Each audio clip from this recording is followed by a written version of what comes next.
Hello बच्चों, let's see the question.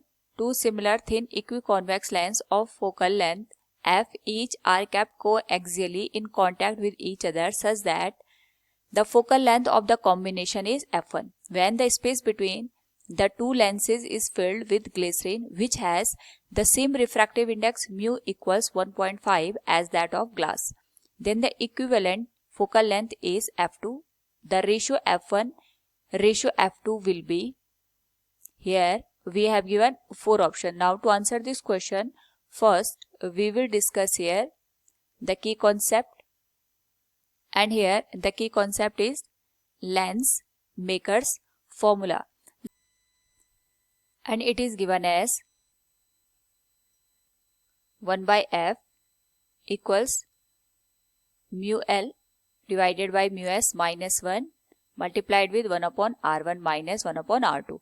Basically ये हमारे पास जो भी लेंस गिवन होता है उसके रिफ्रैक्टिव इंडेक्स को डिनोट करता है कि हमारे पास जो मटेरियल हमने यूज किया है लेंस को बनाने में उसका रिफ्रैक्टिव इंडेक्स क्या है, और म्यूएस हमें बताता है कि जो सराउंडिंग है उसका रिफ्रैक्टिव इंडेक्स कितना दे रखा है.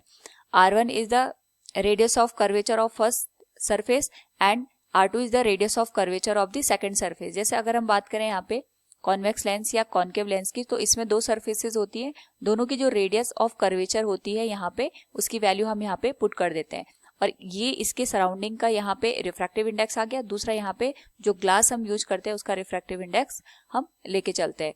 सो इसी का यूज करते हुए we will solve this particular question. तो हमारे पास यहाँ पे दो similar thin equiconvex lens रखे हुए हैं जिनकी जो फोकल लेंथ है वो f के बराबर है. यानी जो अगर हम यहाँ पे इसको फर्स्ट केस कंसिडर करें तो एक हमारे पास यहाँ पे कॉन्वेक्स लेंस कुछ इस तरीके से रखा है, दूसरा कॉन्वेक्स लेंस इस तरीके से हमने यहाँ पे कोएक्सियली कांटेक्ट में रखे हुए. दोनों की फोकल लेंथ सेम है, और यहाँ पे जो दोनों का रिफ्रैक्टिव इंडेक्स है मटेरियल का यानी म्यूएल की जो वैल्यू है 1.5 के बराबर है, और सराउंडिंग में हमने यहाँ पे एयर का यूज कर रखा है. तो अगर हम यहाँ पे एक लेंस के लिए जो हमारे पास ये फर्स्ट लेंस है और ये सेकेंड लेंस हो गया, फर्स्ट लेंस के लिए अगर हम फोकल लेंथ की वैल्यू निकालें तो ये हो जाएगा 1 upon f equals mu L divided by mu S minus 1 into 1 upon r1 minus 1 upon r2. क्योंकि यहाँ पे ये इक्वी कॉन्वेक्स लेंस है, इसका मतलब रेडियस ऑफ कर्वेचर दोनों के लिए सेम होगा, जाएगा 1 अपॉन एफ इक्वल्स जो लेंस का रिफ्रैक्टिव इंडेक्स है 1.5 के बराबर आएगा. सराउंडिंग का रिफ्रैक्टिव इंडेक्स एयर है तो 1 इसको हम लेके चलेंगे माइनस 1, क्योंकि इक्वी कॉन्वेक्स लेंस है तो दोनों की रेडियस ऑफ कर्वेचर यहाँ पे सेम होगा. इस पर्टिकुलर केस में अगर हम यहाँ पे एक लेंस को अलग से ऑब्जर्व करें तो इनके रेडियस ऑफ कर्वेचर का जो सिंबल आएगा प्लस या माइनस उसको हम इजीली समझ सकते हैं. तो एक हमारे पास यहाँ पे जो रेडियस ऑफ कर्वेचर आएगा ये फर्स्ट सरफेस हम कंसिडर कर रहे हैं and this one will be second surface. तो इस वाली सरफेस के लिए हमारे पास यहाँ पे जो रेडियस ऑफ कर्वेचर आएगा ये पॉजिटिव हम लेंगे, और ये जो सरफेस हमारे पास यहाँ पे निकल के आ रही है इसके लिए जो रेडियस ऑफ कर्वेचर आएगा that will be of the negative value. तो हम इसको लिखेंगे 1 upon r minus minus of 1 upon r. तो यहाँ पे अगर हम इसको सॉल्व करें we can say the value of 1 upon f can be written as 1.5 minus 1, it will be 0.5, और ये वैल्यू हो जाएगी 1 upon r minus 1 upon r minus का प्लस हो जाएगा, it will be 2 by r.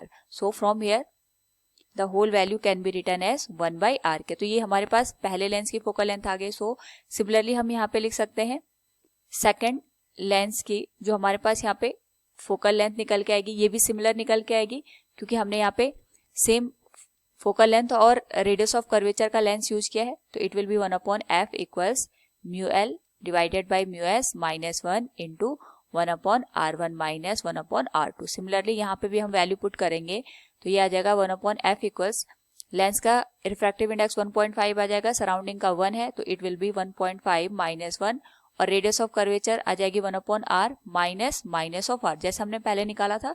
Similarly यहाँ पे भी रेडियस ऑफ कर्वेचर जो सेकंड सरफेस है वो नेगेटिव हम लेके चलेंगे तो it will be 1 upon f equals 0.5 into 2 by are.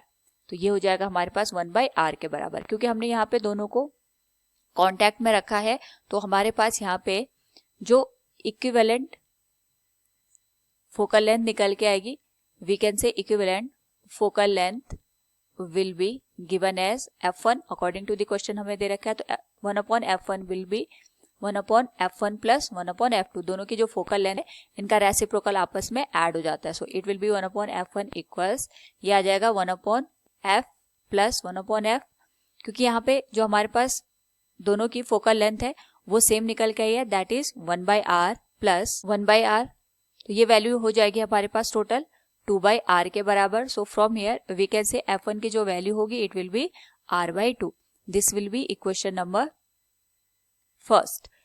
Similarly यहाँ पे अगर हम फर्दर क्वेश्चन को रीड करें तो ये कह रखा है when the space between the two lenses is filled with glycerine which has the same refractive index mu equals 1.5 as that of glass. हमने क्या किया, यहाँ पे जो हमारे पास दोनों जो लेंसेज हमने कांटेक्ट में रखे थे इस तरीके से अगर हम इसको ड्रॉ करें, ये फर्स्ट लेंस आ गया हमारे, this one is the second lens. तो हमने इसके बीच का जो स्पेस है लाइक दिस, ये जो हमारे पास बीच का स्पेस है इसको हमने यहाँ पे ग्लिसरीन से भर दिया. तो अगर हम इसको ऑब्जर्व करें, ये हमारे पास सरफेस कुछ इस तरीके से बनेगी और ये हम यहाँ पे अगर हम इसको ऑब्जर्व करें तो ये डाइवर्जिंग लेंस के जैसे बिहेव करेगा, क्योंकि यहाँ पे हम इस तरीके से समझ सकते हैं. एक लेंस हमारे पास ये हो गया, ये फर्स्ट लेंस था, ये सेकंड लेंस था और हमने यहाँ पे ये थर्ड लेंस यहाँ पे यूज किया और जो थर्ड लेंस है उसका शेप कुछ इस तरीके से बन रहा है और ये जो थर्ड लेंस हमने बनाया है ये ग्लिसरीन को फिल करके यहाँ पे बना रखा है और इसका जो यहाँ पे रिफ्रैक्टिव इंडेक्स है इट इज ऑल्सो 1.5 के बराबर.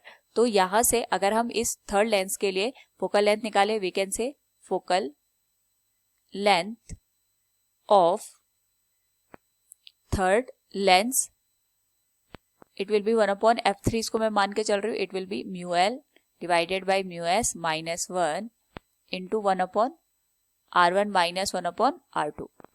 नाउ इस केस में जो इसकी फोकल लेंथ निकल के आएगी इट विल बी, जो लेंस हमारे पास है यानी जो मटेरियल जिससे हमने लेंस बनाया है उसके जो रिफ्रैक्टिव इंडेक्स है 1.5 के बराबर है, सराउंडिंग इसके भी एयर है तो ये डिवाइडेड बाई 1 हो जाएगा माइनस 1 इंटू, अगर हम यहाँ पे रेडियस ऑफ कर्वेचर की बात करें तो एक का रेडियस ऑफ कर्वेचर इस तरीके से आएगा पॉजिटिव और एक का रेडियस ऑफ कर्वेचर यहाँ पे आएगा नेगेटिव के बराबर. यानी अगर हम इस सरफेस के लिए बात करें तो इसका जो रेडियस ऑफ कर्वेचर है ये फर्स्ट सरफेस होगी, ये सेकंड सरफेस, ये यहाँ पे नेगेटिव रेडियस ऑफ कर्वेचर को इंडिकेट करेगा.